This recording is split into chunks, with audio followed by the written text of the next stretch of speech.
Stella. Ah.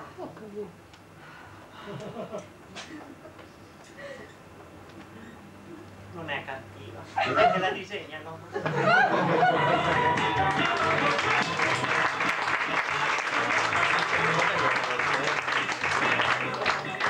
Ma perché tu sei il mio fidanzato? Io non posso fare dire quel che mi pare. Tu non tieni alcun diritto di domandare quando esco dove vado, mio signore. Sì, signore, l'altra sera sono andata a passeggiare col sergente dei pompieri e devo dare conto a te. No, tu mia fa sta carità, mia papà.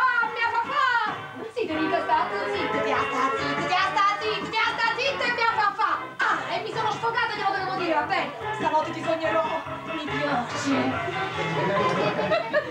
Ah, come Rit, non tocchiamo quest'altro tasto?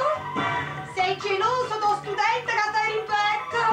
Quel ragazzo che ti stima e ti rispetta non ci viene a casa quando ci stai tu. L'altro giorno mi ha portato 2 cappelli e un vestitino, tu sta roba valerata e perciò non mi ha scocciato. No, tu mi fa sta carità, mia papà. Si ti dico stata zitto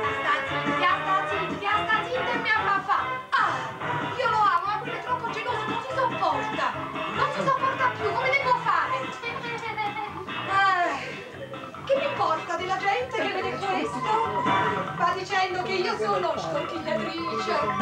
Tu e loro vi dovete fare capaci che una donna quello vuole, quello fa. Io non faccio la sprigiosa, no, ti dico tutto cose.